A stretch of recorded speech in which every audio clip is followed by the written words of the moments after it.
6 novembre 1929, volume 27, le livre du ciel. Jésus à Louisa. Ma fille, je suis le centre de toute la création, mais un centre isolé. Tout est autour de moi, tout dépend de moi, mais comme les choses créées n'ont pas de raison, elles ne me tiennent pas compagnie. Elles me rendent gloire, elles m'honorent, mais elles ne brisent pas ma solitude. Les cieux ne parlent pas, le soleil est muet, la mer fait du tumulte avec ses vagues, murmure tacitement, mais elle ne parle pas. C'est la parole qui brise la solitude. Deux êtres qui par des mots échangent leurs pensées, leurs affections et ce qu'ils veulent faire, voilà la plus belle joie, la plus pure fête, la compagnie la plus douce. Leurs secrets, manifestés par des mots, forment la plus chère harmonie, et si ces deux êtres se fondent dans leurs sentiments, dans leurs affections, et que l'un voit sa volonté dans l'autre, c'est la chose la plus agréable qui soit, parce que l'un voit sa vie dans l'autre. C'est un grand don que la parole, elle est une effusion de l'âme, un épanchement de l'amour. Elle est la porte de la communication, l'échange des joies et des peines.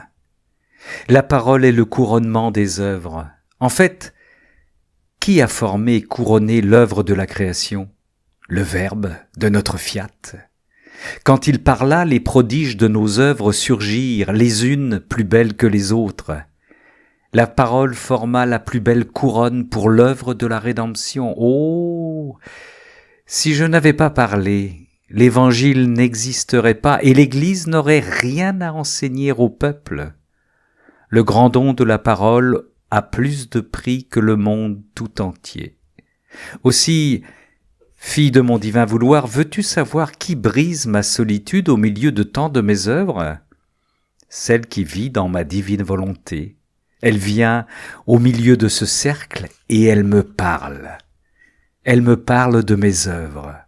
Elle me dit qu'elle m'aime pour chaque chose créée. Elle m'ouvre son cœur et me parle de ses secrets les plus intimes.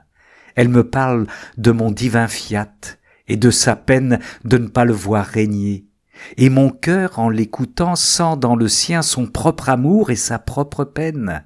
Il se sent représenté de nouveau et à mesure qu'elle parle, mon divin cœur se gonfle d'amour, de joie.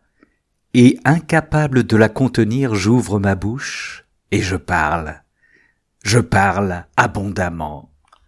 J'ouvre mon cœur et je répands mes secrets les plus intimes dans son cœur. Je lui parle de ma divine volonté qui est l'unique dessein de toutes nos œuvres.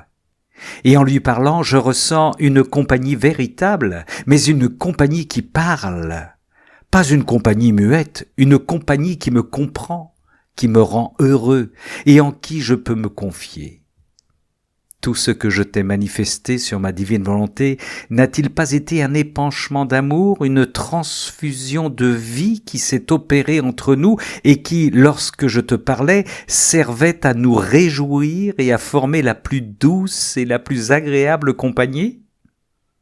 Une âme qui vit dans ma divine volonté est tout pour moi.